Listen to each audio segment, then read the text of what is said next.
सभी सम्मानित साथियों को मेरा क्रांतिकारी जय भीम। साथियों, उत्तर प्रदेश में जब से बीजेपी की सरकार है, आए दिन रेप, हत्या, बलात्कार, व्यभिचार, किसी का खून कर देना, किसी की ज़मीनें हड़प लेना, इस तरीके से वहाँ के जो एससी हैं, एसटी हैं, ओबीसी के लोग हैं, उन्हें हमेशा प्रताड़ित किया जाता है, सताया जाता है और जातिगत भेदभाव किया जाता है। अभी एक मामला आया है उन्नाव से, आप सभी उस घटना को जानते हैं। पासी समाज की बेटी 8 साल की है, जिसे नौशाद नाम का एक मुस्लिम उसके साथ जो कुकृत किया है, उसकी पुलिस से पासी समाज के संगठनों ने थाने का घेराव किया, ज्ञापन दिया और अपनी मांगे, लेकिन अभी तक पुलिस हीला हवाली में लगी है, गिरफ्तारी नहीं कर पाई है। मैं सरकार और पुलिस विभाग के लोगों से कहना चाहता हूं कि आरोपी को तुरंत गिरफ्तारी हो और उस बेटी के लिए सुरक्षा के लिए, उनके परिवार को सुरक्षा के लिए इंतजाम किया जाए और आर्थिक सहायता सरकार दे और इस तरीके की घटनाओं को दोबारा न हो।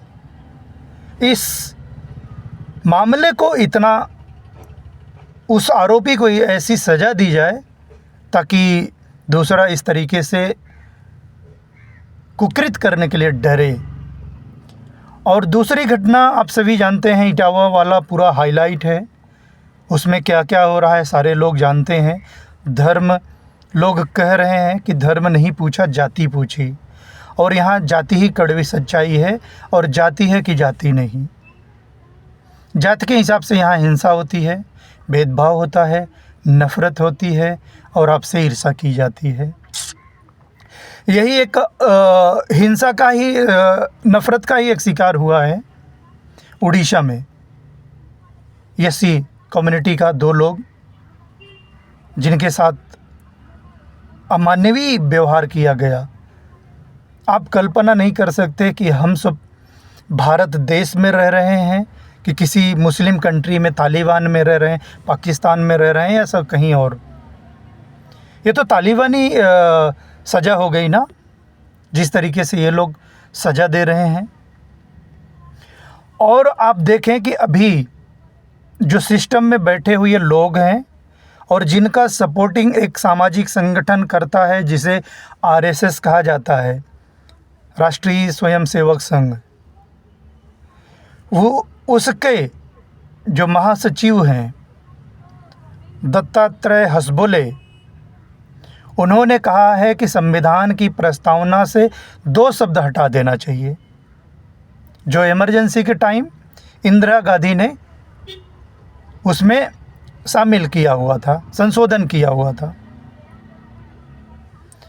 आप वो 2 शब्द आप सुनेंगे तो आपको लगेगा कि इसमें तो कोई गलत ही नहीं है, ये तो सबसे बेहतरीन शब्द है। और उसका विरोध बीजेपी के एमपी, पूर्व मुख्यमंत्री, केंद्रीय कृषि मंत्री शिवराज सिंह चौहान, उनका भी विरोध है।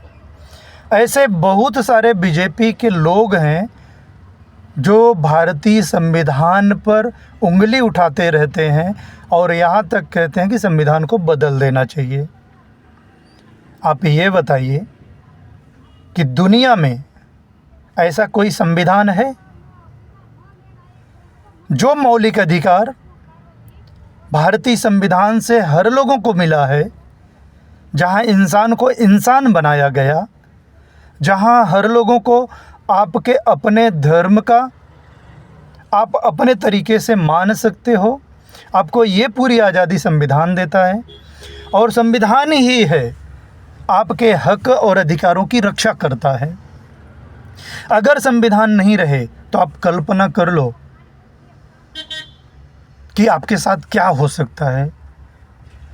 जब ऐसी स्थिति में जहाँ मार हो रही है, रेप हो रहा है, घटनाएं हो रही हैं, कुकृत हो रहा है, वहाँ आप नाक रगड़ते रह जाते हो।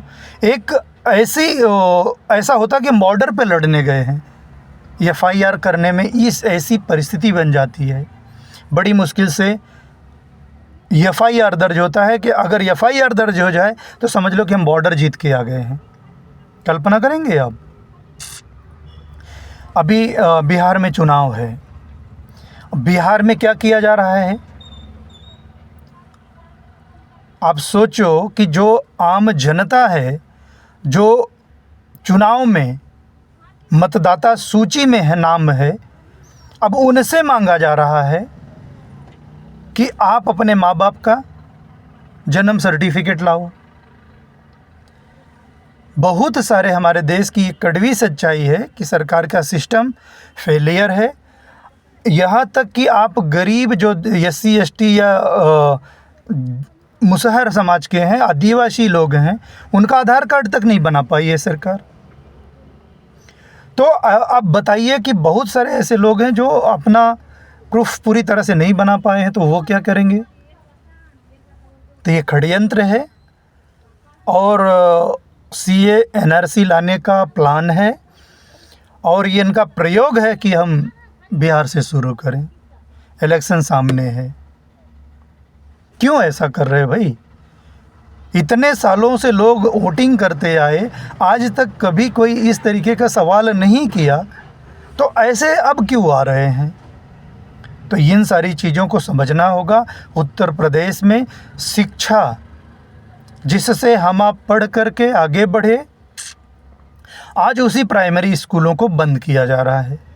आप कल्पना करेंगे कि हमारे जो गरीब बच्चे हैं, जो बड़ी मुश्किल से स्कूल भेज पाते हैं, फीस किताबें नहीं ले पाते, तो वो बच्चे कैसे प्राइवेट स्कूलों में जाएंगे, कैसे पढ़ेंगे।